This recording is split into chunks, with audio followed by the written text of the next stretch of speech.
বন্ধুরা, শসা দিয়ে ডিমের ঝোল খেয়েছেন কখনো?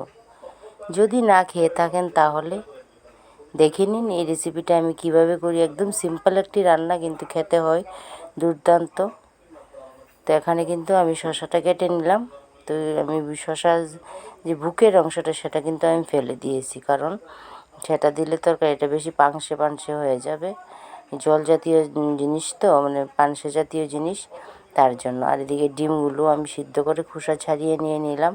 আর শসাগুলো কিন্তু আমি একটু বড় বড় করেই কেটেছি, কারণ শসা একটু গলে গলে যায়। তবে আমি এই রেসিপিটার মধ্যে শসাটা কিন্তু একদম পুরোপুরি সিদ্ধ করব না রেসিপিটা করার সময়। তো চলে আসলাম মূল রান্নাতে। দিয়ে আমি কড়াইয়ে বসিয়ে দিলাম। কড়াই আমার গরম হয়ে গেল। দিয়ে দিলাম পরিমাণ মতো সরিষা তেল।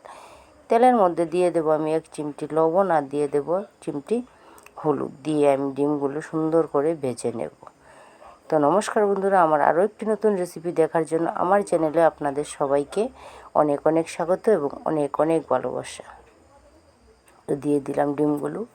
দিয়ে এখন আমি ডিমগুলো একদম লাল লাল করে ভেজে নেব। কড়া করে ভাজবো না, একটু লালচে লালচে হয়ে গেলে আমি নামিয়ে নেব। তো যারা শসা দিয়ে বা কোনো সবজি দিয়ে ডিম রান্না করে খেতে ভালোবাসেন, একদিন এই শসা দিয়ে ডিমের ঝোল রান্না করবেন। আর শসাটা নেবেন একটু বাড়তি দেখে, একদম কচি নেবেন না, আবার একদম মানে বাড়তি শসাও নেবেন না। একটু বাড়তি, না কচি না বাড়তি, এরকম শসা নেবেন এই রেসিপিটা করার জন্য। আমি কিন্তু ডিমগুলি ভেজে নামিয়ে নিলাম। এই তেলের মধ্যে আমি শসাগুলোও ভেজে নেব। এখানে আমি আর হলুদ ব্যবহার করব না, এটাতেই আমার শসাগুলোও ভাজা হয়ে যাবে। আর শসাগুলো কিন্তু আমি একদম কড়া করে ভাজবো না, শুধু হালকা একটু ভেজে নেব। আমার শসাগুলো কিন্তু আমার ভাজা হয়ে গেছে। এখন আমি শসাগুলো একটু নেড়ে চেড়ে আরও নামিয়ে নেব। নামিয়ে তরকারিটা সম্বার দিয়ে দেব।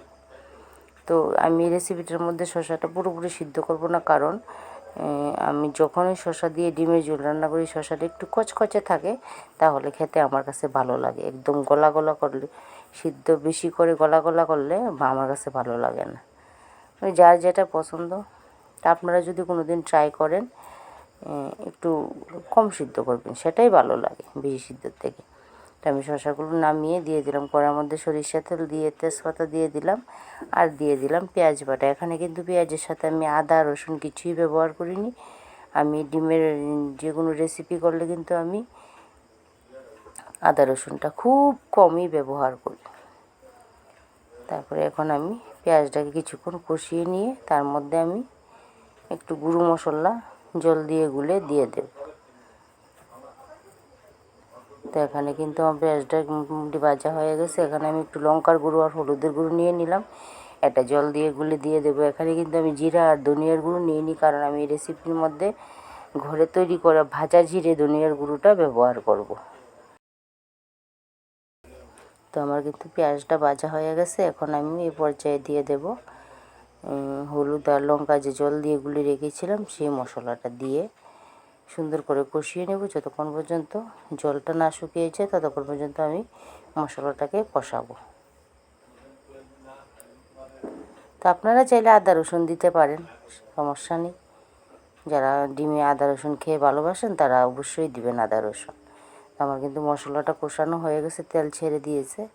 এ পর্যায়ে আমি দিয়ে দেব ভেজে রাখা শসাগুলি। দিয়ে আবার একটু কষিয়ে নেব, নিয়ে তারপরে আমি গরম জল ব্যবহার করব। যে কোনো রেসিপিতে কিন্তু ঝোলের জন্য জলটা দিলে সেটা গরম জলটা হলে বেশি ভালো লাগে। আর শসাতে একটু পানসে, একটু জল জাতীয় সবজি, সেটার মধ্যে গরম জলটা দিলেই আমার মনে হয় ভালো হয়, কারণ ঠান্ডা জলটা দিলে আবার কতক্ষণ সময় লাগে বলক আসতে। এই জন্য গরম জলটাই ব্যবহার করা আমার মনে হয় উচিত। তো এখন আমি কিছুক্ষণ পরে চলে আসলাম। তো আমার কিন্তু মানে শসাগুলো মোটামুটি সিদ্ধ হয়ে গেছে। আমি তো আগেই বলেছি আমি শসাটা পুরোপুরি একদম গলা গলা করব না সিদ্ধ করে। এই দেখেন শসাটা কিন্তু একদম গলা গলা হয়নি। এই অবস্থাতেই আমি দিয়ে দেব ভাজা জিরা আর ধনিয়ার গুঁড়ো। দিয়ে আবারও কিছুক্ষণ নেড়েছে, আরও একটু সময় নিয়ে রান্না করে তারপরে নামিয়ে নেব।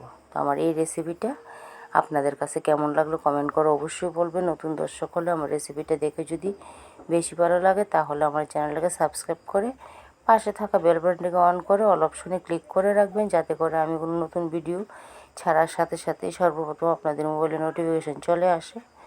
আমি কিন্তু আরও কিছুক্ষণ রান্না করে তারপরে নামিয়ে নেব। তো এরকম করে যারা খেয়েছেন তো খেয়েছেন, যারা না খেয়েছেন অবশ্যই একটু শসা দিয়ে, একটু বাড়তি শসা দিয়ে, আমি তো আবার বলি যে পুরোপুরি বাড়তি শসাটা নেবেন না, তাহলে টক টক লাগবে। বাড়তি শসা কিন্তু টক লাগে।